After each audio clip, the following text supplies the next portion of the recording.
¿Qué tal amigos? Muy buenas tardes. Estamos aquí de nueva cuenta en tu programa Hablemos con Sentido Humano, en esta sección fabulosa de Razones de Vida.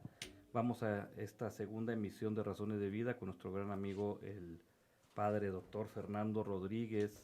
Vamos a platicar de un tema fabuloso el día de hoy, que es ¿por qué vale la pena vivir? O cuáles son las verdaderas razones de vivir. Y vamos a estar profundizando un poquito desde lo más amplio, padre, hasta a lo mejor las definiciones más pequeñas, porque debe haber muchísimas definiciones de por qué vale la pena vivir, obviamente, y eso lo vamos a ir nosotros desmembrando poco a poco, ahora aquí en esta sección Razones de Vida. Padre, bienvenido, buenas tardes ya. Pues muchas gracias, Cui. Estamos aquí nuevamente en esta segunda sesión de nuestro programa Razones de Vida.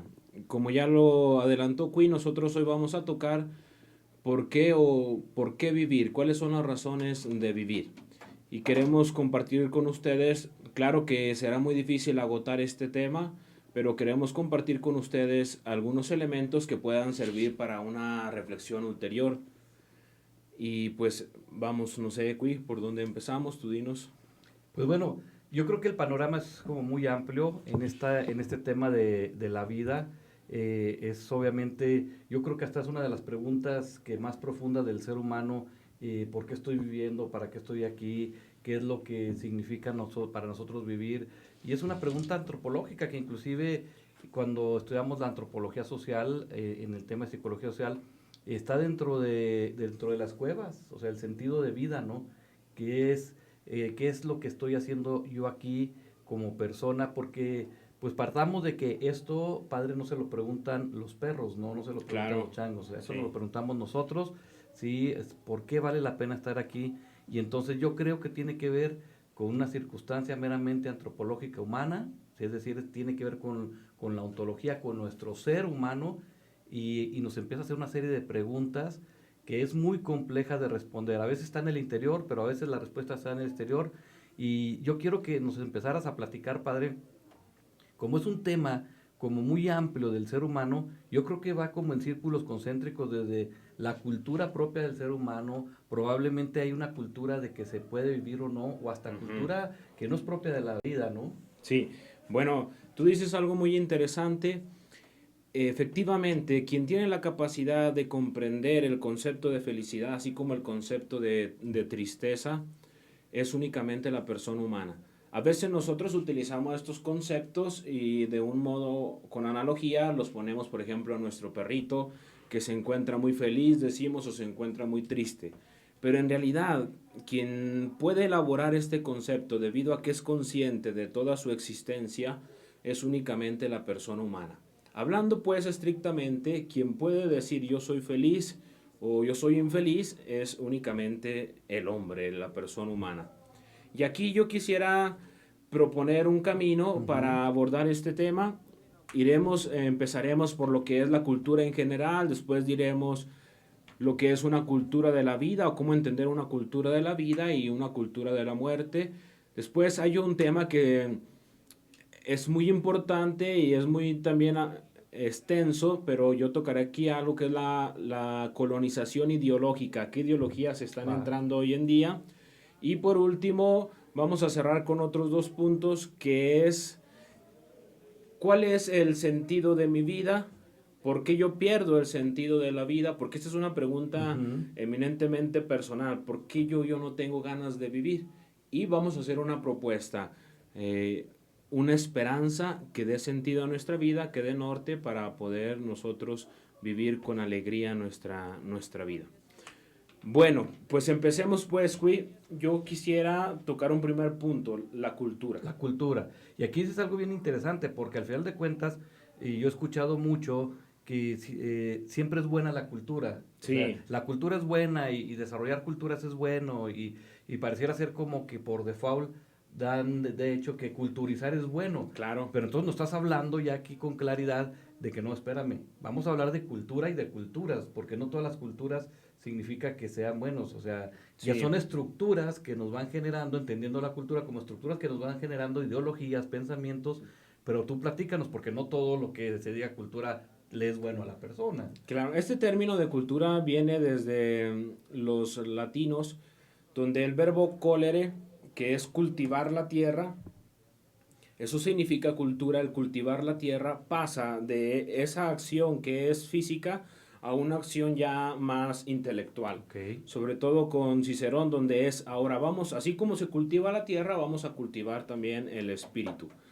Pero no solamente se limita a este aspecto, nosotros llamamos a una persona inteligente, la llamamos una persona culta, pero no solamente se queda aquí, porque cultura tiene varias connotaciones, que son las que yo quisiera ahorita expresar. Uno, puede ser ese bagaje personal que cada uno tiene y decir, sí, es una persona culta, es una persona que tiene mucho conocimiento.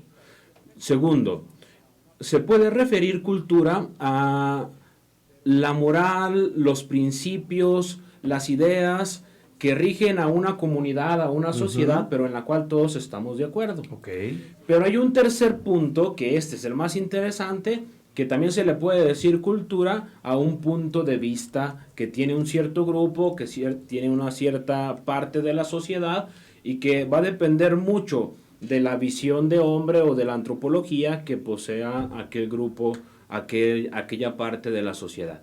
Y aquí es donde nosotros podemos hablar de una cultura de la violencia, una cultura de la paz, pero también podemos hablar de una cultura de la vida o una cultura de la muerte. A mí me interesan estas dos últimas. Cuando hablamos de una cultura de la muerte, ¿a qué nos referimos? Hay muchos autores aquí que hablan de esto. El que nos regaló este término, esta expresión, fue el Papa Juan Pablo II en una de sus encíclicas, la Evangelium Vitae, que podemos decir es la Carta Magna de la Bioética, en el 1995, y ahí expresa esto que es la cultura de la muerte. Hay otros autores también, como Gonzalo Miranda, un gran bioeticista, donde dicen, bueno, la cultura de la muerte consiste en que las mismas personas encuentran razones por el cual, digamos, quitarle la vida a una persona, sea al inicio de su vida, sea al final de la vida. Y aquí vemos cómo aparecen aquí ya el aborto, aparece la eutanasia, aparece todos estos problemas bioéticos. Entonces, una cultura de la muerte va a ir favoreciendo lo que va a ser, lo vamos a ver, la cultura del descarte, de decir, yo creo que tú no llenas los parámetros que pide la sociedad para vivir y entonces vas a tener una vida infeliz. Es mejor que no nazcas o que no continúes viviendo. Y favorece pues todo esto a una cultura de la muerte. En contraposición está una cultura de la vida, en la cual buscamos nosotros argumentar que una vida es siempre digna de ser vivida, que aunque pueda tener una calidad de vida disminuida, el valor de la vida siempre permanece. Ahora, en todo esto, al último se juega digamos, a un nivel personal. La persona encuentra que su vida es digna de ser vivida o ha perdido todo el sentido de la existencia. Hasta aquí, pues, es el primer punto. ¿Cómo influye la cultura para poder nosotros después hablar cuáles son las razones para vivir? Entonces, pero yo lo que estamos entendiendo es, yo tengo un deseo natural de vida. Yo nazco para una vida, o sea, es una lógica. Mi vida es vida, por así decirlo. Sí. Pero luego me topo con invitaciones, que es lo que estábamos hoy platicando, me topo con invitaciones que no tienen nada que ver con mi vida. O sea, es decir, no tienen nada que ver con la vida. Sí. Mas, sin embargo, son parte de la sociedad que obviamente que es muy fuerte, y desde lo que yo te escucho decir, es muy fuerte porque somos seres sociales. Y me venzo ante tu invitación por el afán de pertenecer a un grupo. Por ejemplo, no sé, yo recuerdo mucho en la Facultad de Medicina, pues medicina es vida, en teoría medicina tiene que ser vida, aunque en muchas facultades lo que nos enseñan es enfermedades, no salud, o sea, nos enseñan a diagnosticar enfermedades, no ver la salud. Entonces de pronto recuerdo que en una clase yo preguntaba, oye, pero bueno, ¿y el tema de la salud dónde está? Oye, el tema... Y entonces ya por votación, casi por democracia, yo tuve que haberme callado, porque ya, cállate, pues estamos ahorita viendo estas enfermedades y estamos viendo estas... Pero ¿dónde está el tema pues de la salud?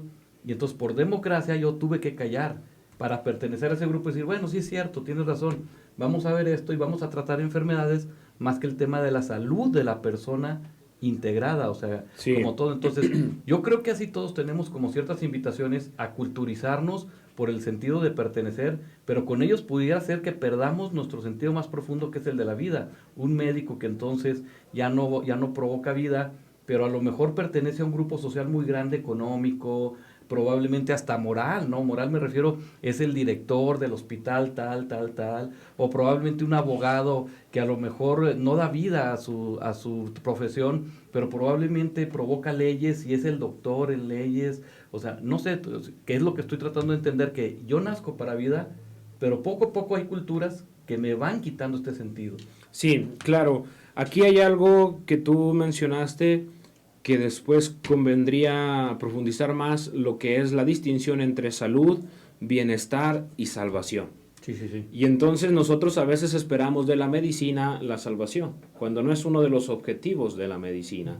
Esperamos tanto de la medicina, pero al final no hemos delimitado bien cuáles son los objetivos de la medicina y por lo tanto, qué es lo que me debe dar lo que es la ciencia médica.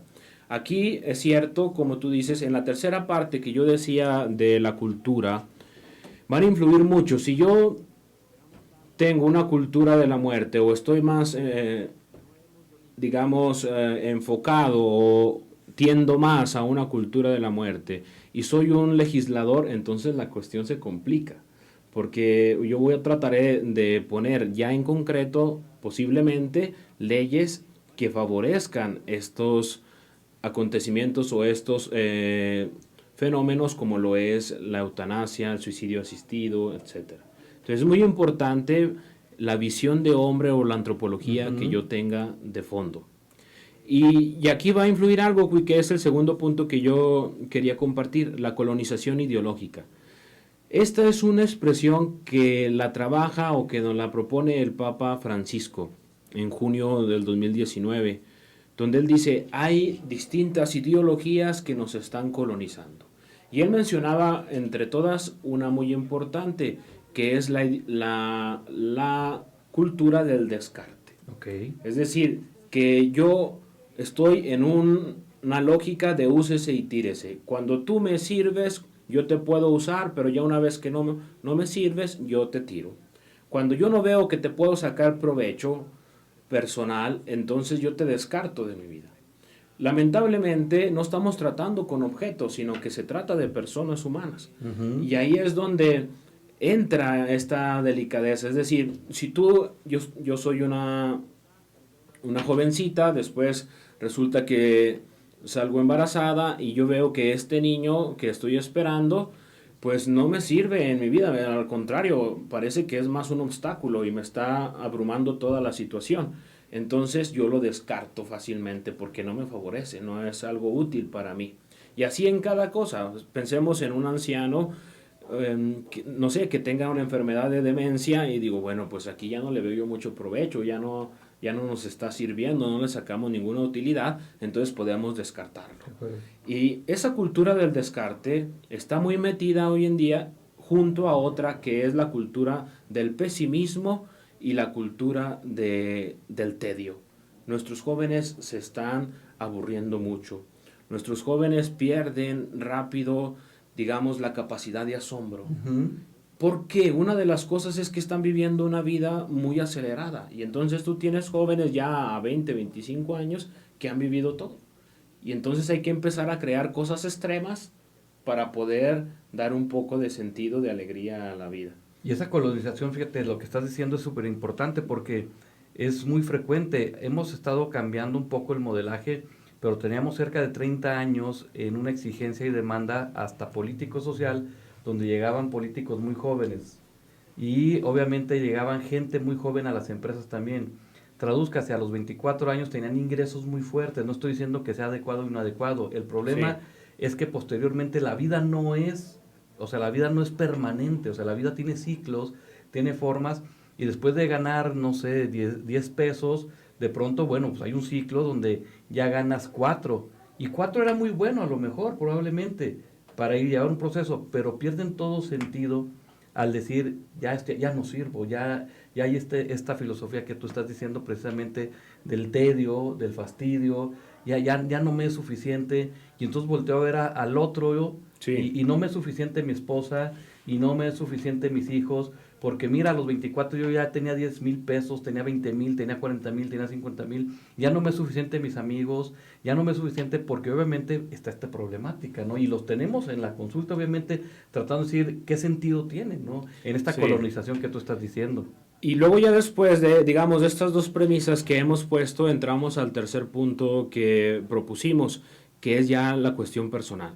Aquí depende mucho de cada uno de nosotros el encontrar sentido a la vida o no. Pero podemos cuestionarnos, podemos ir, digamos, a escarbar un poco más. ¿Por qué la mayoría o un gran número de jóvenes pierde rápidamente un sentido de la vida? Hoy viene traducido de otro modo, se le llama a lo mejor depresión, Sí. se le llama ansiedad. Todos estos elementos, vemos cómo el gobierno del estado, por ejemplo, está haciendo una campaña fuerte para atacar lo que es el fenómeno del suicidio, porque se dan cuenta de que hay un número muy alto, es un problema de salud en nuestro estado. Creo, sí, pero con temor a equivocarme lo digo, que hasta ahorita llevamos alrededor de 60 suicidios, 60, 70 suicidios en el estado. Creo que aquí se manifiesta la problemática de fondo. A ver, ¿por qué yo tengo que vivir? ¿Que la vida no es una decisión personal o es una obligación? Si es una decisión personal, entonces yo decido cuando termino de vivir, yo decido cómo vivir. Y si es una obligación el vivir, entonces no es una vida porque me estás obligando. Sí, sí, sí. Claro. Y aquí se van a encontrar dos elementos muy interesantes, Cui. Uno, por un lado, el don de la vida. Y por otro lado, también la libertad de la persona, la autonomía de la persona. Y parece que estos dos los estamos como contraponiendo, contrapuntando, porque a veces se ha perdido mucho este elemento del don de la vida. Yo ya no veo la vida como un don de Dios. Esto me dice que no hay una antropología en la cual exista un creador, porque la vida me han arrojado a la existencia, como decían los existencialistas. Yo ya estoy aquí y entonces a mí me toca ir para adelante o hacer lo que esté en mis manos. Nos han arrojado al mundo y entonces venimos nada más a existir, pero no hay un proyecto, no hay un sentido. Por lo tanto, por mi libertad, cuando yo ya no le encuentro sentido a esto, yo puedo decir, ¿saben qué? Hasta aquí, porque esta vida no es digna de ser vivida. Y eso lo decido yo. Y entonces se contrapone el don de la vida o la sacralidad de la vida con la libertad de la persona. Pero aquí hay un problema muy interesante, que este don de la libertad también se ha exasperado. Y entonces la autonomía de la persona se ha entendido en un modo, yo creo, equivocado. Sí, porque aparte en este complemento que tú estás diciendo, la realidad es como yo ya estoy aquí, no solamente no entiendo este regalo de la vida, que es un problemón, porque entonces no agradezco, no me vuelvo agradecido, no hay una gracia por sí, entonces pues no hay un agradecimiento, pero más allá, entonces no hay tampoco no hay leyes naturales al exterior, fueron causalidades, fueron causas que se fueron dando, o casualidades inclusive, y entonces no importa lo que esté enfrente, que es cuando llegan los jóvenes precisamente con este sentimiento de ¿y qué importa si el otro lo pisotea o no? Sí. Esta vida es una competencia, o que de pronto viene esta colonización, de lo que decías tú, esta ideología que nos coloniza, que es de los supercampeones, ¿no? El joven supercampeón, el superhombre, todas estas problemáticas que al final de cuentas terminan en lo que ahora, obviamente por la medicina, por lo que sea, tenemos claridad que hay un problema neurobiológico, pero déjame decirte, una depresión no se quita con un antidepresivo. O sea, un antidepresivo sirve para modular el daño ejercido por recurrencia de una conducta. Es decir, ya hubo los neurotransmisores que se deterioraron. Te voy a poner algo. Es como el mal caminar no se quita con una férula. La férula sirve para sostener el hueso que se fracturó. El mal caminar se quita haciendo deporte, rehabilitándote lentamente. Y la depresión no se quita con un antidepresivo, la depresión se quita con la socialización, Sí. la serotonina se aumenta con la socialización, la dopamina se aumenta con planes de vida profundos, o sea, la depresión se quita con leyes naturales que se tienen que ejercer, pero el joven no lo desea, puesto que entonces le es fácil precisamente confrontar e inclusive proponer cosas que a lo mejor van fuera porque a ellos mismos se lo alimentan. Por ejemplo, viene a mi mente, la otra vez estaba viendo la tele hace aproximadamente 2 años, y digo este gobierno del pasado y el que sea, porque ha pasado en 3 gobiernos mínimo, y estaba viendo que es una de las campañas que más economía se le invierte, que es la de drogas. Yo soy adictólogo y se le invierte millonadas, inclusive la gran mayoría, en vez de dar a los estados, se invierte en una campaña para prevención de drogas, para que tus hijos no consumieran drogas, y estaba saliendo la campaña, un spot de la campaña, y terminando el spot de la campaña inmediatamente es otro spot del gobierno federal, igual del legislativo, ¿sí? Donde decía, por un México seguro, y entonces estamos legalizando las drogas. Sí. Entonces, no alcanzo a entender como, no tomes, hijo, pero en esta casa yo te puedo comprar la droga. O sea, no es que no existan, yo no soy un negador de conflictos, ni mucho menos. Pero entonces al joven, con todo esto lo que me estás diciendo, este joven que ya trae esta ideología, esta colonización, empieza con este sinsentido, pero aparte colaborado con situaciones esquizofrenizantes, que yo le digo, o chimoltrufiescas, ¿no? Como digo una cosa, digo otra, Sí. ¿no? O sea, entonces se complica el sinsentido de la vida del que estás hablando. Sí, hay una, hay una obra de un autor inglés, Samuel Beckett, que se llama Esperando a Godot. Es una obra muy simple, digamos que es de las obras del teatro que quieren representar el tedio de la vida, y entonces ahí son 2 personajes que están esperando a una persona que se llama Godot. Y ahí viene, el de los críticos de Samuel Beckett decía, es que cuando tú pusiste Godot te referías a God, a Dios. Y entonces dice Samuel Beckett, no era esa la intención, pero los críticos dicen, no, sí era ahí. Bueno, independientemente de esa problemática, podemos nosotros aplicarlo a esto. La lógica la narración decía lo siguiente, que estos 2 estaban esperando a Godot, y Godot no llegaba, pero llegaba después una persona y les decía, no, esperen, viene mañana. Y luego esperaban al día de mañana y no llegaba. Y luego volvía este personaje a decir, pero dice que viene mañana. Y así se llevan toda la obra y nunca llega Godot. ¿Qué nos trata de decir esto? De que es el tedio de la vida, es el sinsentido, y nunca llega aquel que le da sentido a nuestra vida. Entonces yo sí creo que tenemos que cuestionarnos,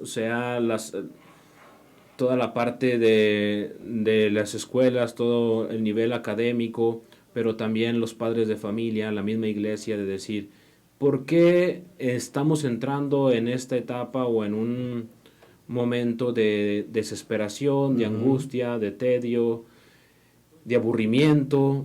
Entonces, ¿qué es lo que está pasando? ¿Qué nos está faltando? ¿Por qué uno de los resultados es el perder la vida rápidamente, el perder el sentido de la vida rápidamente? Y yo encuentro ahí, entre muchas cosas, pero yo encuentro una causal muy fuerte, que es la falta de Dios. Creo que a nuestra sociedad le hace falta mucho Dios. Ya hemos nosotros experimentado que cuando se saca a Dios de la jugada, ¿qué es lo que pasa? Lo vivimos en la Primera Guerra Mundial, en la Segunda Guerra Mundial. Pero se sigue proponiendo esto. Se está pasando, fíjate, Cuyen, esto es muy interesante, de un ateísmo de reapropiación. Es decir, antes discutía el hombre con Dios, qué tanto pedazo te toca y qué tanto pedazo me toca a mí. De ahí el mito de Prometeo, te he robado el fuego y ahora se lo doy a los humanos. Pero se ha entrado en otro tipo de ateísmo, que es el ateísmo niquilista. Es decir, ya no me interesa discutir contigo. No. Si hay un Dios, si no hay un Dios, pues no pasa nada. A mí no me interesa, no es algo que influya en mi vida. Y entonces ahí es donde se pasa a lo que se llama el posmodernismo, con un pensamiento débil, pero también con una pérdida de sentido. Cierro yo ya este programa diciendo, bueno, ¿qué les vamos a proponer? Sí, de acuerdo. O sea, ¿Qué tenemos que proponer? ¿Por qué vale la pena vivir? ¿Por qué vale la con pena? todo este sinsentido, o sea, bueno, entonces... Sí, porque si lo dejamos el panorama así, pues nosotros también nos damos sin sentido. Sin sentido. Yo propongo que se descubra la belleza de la fe. Propongo que si nosotros como jóvenes o la sociedad en general descubrimos la belleza de la fe en Cristo Jesús, podemos nosotros ahí encontrar una esperanza que no defrauda. Porque es cierto que nosotros hemos puesto esperanzas en muchas cosas, en muchas personas, y a veces nos sentimos defraudados por ellas, o desaparecen o no se encuentran más, etcétera, y perdemos el sentido de la vida. Pienso, por ejemplo, en una chica, en una jovencita, que puede ser, la dejó su novio y que pierde el sentido de la vida, o de un joven que lo dejó su novia y pierde el sentido de la vida. Bueno, es cierto que hay que angustiarse, estar un poco triste, es parte de la vida humana, pero no puedes perder ahí, es decir, todo tu vivir no puede estar depositado ahí. De acuerdo, porque estás hablando de esta parte espiritual, porque al final de cuentas, con todo lo que hemos platicado, este bombardeo ideológico, dices, bueno, ¿y por qué sigue viviendo entonces pues la persona? Si al final de cuentas yo la veo que se mueve, ¿no? Sí. Claro que se mueve, pero se mueve por el constructo a lo mejor biológico, o sea, se mueve por el constructo probablemente económico, se mueve por el constructo, o sea, al final de cuentas sigo sintiendo la pasión de la vida, aunque no la viva, sigue sintiendo porque la pasión está en nuestro cuerpo, que es lo que tú estás diciendo, y yo lo traduzco a un chico que dice, pero ¿qué tiene, Cui? Pues si yo no tengo Dios, no tengo nada, mira, sigo mi vida y siento bonito y tengo relaciones sexuales y no pasa nada, mi vida no está detenido, pero entonces ¿por qué estás tan triste? ¿Por qué, por ejemplo, le pregunto yo a los jóvenes hasta cuándo te ves, ¿no? O sea, ¿qué ves de tu vida? ¿Hasta cuándo? Y no tienen visión ya de vida. Dice, ¿cómo que hasta cuándo me veo? Sí, ¿hasta cuándo te ves? Pues no, voy a terminar una carrera y no te entiendo tu pregunta. Le pregunto yo hasta a un viejo, a un anciano, a un adulto, y me da ciertas fechas mínimo. Me dice, no, pues hay gente que todavía lo entiende con claridad. Dice, pues yo me veo en la eternidad, yo me veo más allá. Y la invitación que nos haces es una invitación muy interesante en su proceso, porque al final de cuentas es una invitación a que colaboremos en la confronta al escuchar tu vida espiritual interna. Porque el espíritu, por ejemplo, yo nunca he escuchado a una persona que dice, te odio con todo mi espíritu, ¿verdad que no? Dice, te odio con toda mi alma, te amo con toda mi alma, pero no porque el espíritu tiende a la bondad. Sí. El espíritu es el nacimiento bueno de nosotros. Y si entonces nosotros queremos quitarlo, pues se nos va a venir todo esto encima y la invitación que tú haces es, ¿y qué pasa con tu vida espiritual?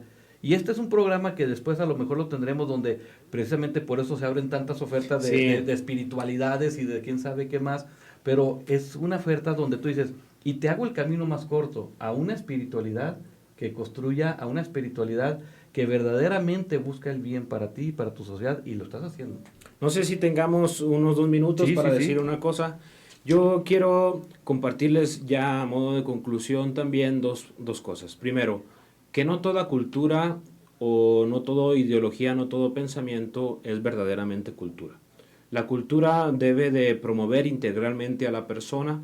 La cultura se preocupa por una humanización de la persona.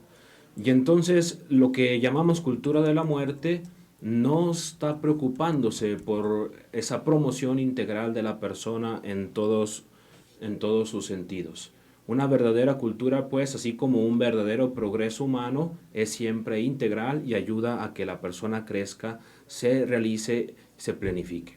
El segundo y último es que es muy curioso cómo cuando se va a estudiar lo que es la obra de Albert Camus, una obra que es La Peste, encuentras ahí 2 personajes que son los más importantes, un doctor y un sacerdote. Y estos 2 al final empiezan a trabajar de alguna manera juntos, aunque tienen diálogos interesantes donde hay ahí pues unas diferencias. Pero al final Camus en esta obra pone al sacerdote y al médico para decir, mientras tú trabajas por el bien temporal, lo voy a decir así, el sacerdote está trabajando por el bien eterno de la persona. Es decir, que aún en Albert Camus, que es uno de los existencialistas que mucha gente lo cataloga como ateo, así al 100%, yo encuentro en él un existencialismo, me voy a animarlo así, aunque sea contradictorio a decirlo, un ateísmo esperanzador en cuanto que no está totalmente convencido de que no exista Dios. Sí, claro, entonces Yo ampliaría la propuesta tuya, padre, en este sentido. Oye, ¿y cómo camino a la espiritualidad si no es a través de la otra persona? ¿Por qué vivir? O sea, tienes que vivir, o sea, no porque para la otra persona, cuando Sí, no hay mejor manera de ocuparse de tu vida que ocupándose de la persona del otro. ¿Cuántos artistas en ese proceso de búsqueda, si terminan haciendo actividades altruistas, porque pensaban que ahí era, ¿no? Porque vieron que algunos cambiaron o modificaron sus vidas. ¿Cuántas personas, por ejemplo, cuando tienen una enfermedad del alcoholismo, no encuentran su recuperación hasta que no dan un 12 paso, un paso 12 que dice, o sea, deja paso el mensaje, si no, no tiene ningún sentido el paso sí. 12 que luego hablaremos obviamente de este bello programa también, pero cuántas personas hasta que no dan su testimonio, hemos compartido el día de ayer con Lucy, una persona que tiene una enfermedad extrañísima, y hasta que no da su vida al otro, dice, no encontré sentido a mi propia vida.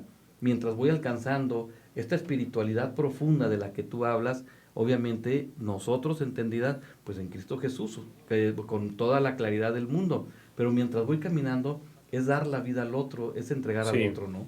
Sí, así es un proceso, no es algo que encuentras así rápidamente y lo entiendes totalmente de modo definitivo, es un proceso en la vida, pero siempre al final podemos decir que podemos encontrar el sentido de la vida en el amor, pero en un amor que, no que es egoísta, no que se aísla, sino que es generoso, se dona a los demás. Y ese amor creo que no se puede dar si primero no lo has recibido del Señor. Es una invitación, pues, esta a encontrar sentido de la vida, a tener un norte para todos nosotros, un puerto seguro a donde llegar. Y creo que la propuesta no es una imposición, la propuesta para entrar y buscar y descubrir e interesarse es que podemos encontrarla en Jesucristo, que es Sí, de acuerdo. camino, verdad y vida. De acuerdo. Por eso, amigos, los invitamos, obviamente, vuelve a ver, perdón, este programa, dale una revisada, tiene puntos muy profundos que probablemente vas a necesitar de nueva cuenta escucharle. Queda grabado, recuerda que pronto escucharás en YouTube y en podcast estos programas también. Pero ¿por qué vale la pena vivir? Pues porque estamos hechos para la vida, porque estamos hechos para el otro, porque estamos hechos para la felicidad. Y solamente el sentido se da en una espiritualidad profunda y en una espiritualidad de acompañamiento al otro, como bien nos lo decía el Padre. Pues no nos resta más que saludarles, enviarles un abrazo fuerte Un y saludo. saludos a las personas que hoy se conectaron. Interesantísimo tema, nos dicen por aquí, Padre, qué bueno tratar la vida y la muerte, dice. Saludos al Padre, saludos a Iris, saludos a Nicolás, hasta Francia, un saludo a Luigi, un amigo francés por allá, que bueno, sería un debate muy interesante, Luigi, también contigo. Sí, pero es un saludo enorme. Interesante saber el tema. Saludos a Bernardo, a Rubén, a Verónica Chaides. Sí, una seguidora fiel del Padre, hombre. Sí, Matilde, un abrazo. Totalmente de acuerdo. Dice, si sacamos a Dios de nuestra vida, nos vamos directamente a la muerte en todos los aspectos. Bueno, es que morir no significa nada más el dejar de respirar, ¿no? Claro, Al final de claro. cuentas, la muerte es la inexistencia de mi paternaje, de mi maternaje, de mis proyectos. Oye, pero me va bien, tengo mucho dinero. Bueno, pregúntate la integralidad, ¿no? Sí, ahí ya se vendría otro tema de qué es la muerte, qué es la vida, qué es la enfermedad, qué es la salud. Que lo tocaremos. Estela, un abrazo, dice un tema muy, muy interesante. Ivonne Villegas, a Laura, una amiga compañera de adictóloga, un abrazo fuerte. Bien, bendiciones al padre Fer, que bueno, o sea, un amigo de prepa. Saludos, Oscar. Hola, padre, interesantísimo tema. Sí, siguiéndote y escuchándote desde Monterrey. Un abrazo fuerte a mi querido Oscar, gran amigo, de los mejores amigos de prepa, una persona muy capaz. Sí, saludos, Alfredo de los Ríos. Y bueno, pues a todos, Mariana, mi hija que se acaba de conectar también, sí, para dar despedida a este programa, que es ¿por qué vale la pena vivir? Tú tienes la respuesta, nosotros te acompañamos en este programa Hablemos con Sentido Humano en la sección Razones de De Vida, vida. con nuestro amigo el Padre Fernando Rodríguez. Pues un abrazo, Un saludos a gusto, todos. saludos a todos. Nos vemos el próximo jueves, Razones de Vida. Mañana, recuerda, es viernes y es viernes de construir héroes. Pedagogía para tus adolescentes, para tus jóvenes, para tus hijos, pedagogía para la vida, con Carlos y con Ángela, dos grandes pedagogos. Un abrazo fuerte, nos ha dado gusto saludarles y bueno, recuerde, nos vemos esta próxima semana en Razones de Vida. Un abrazo. Chao, chao.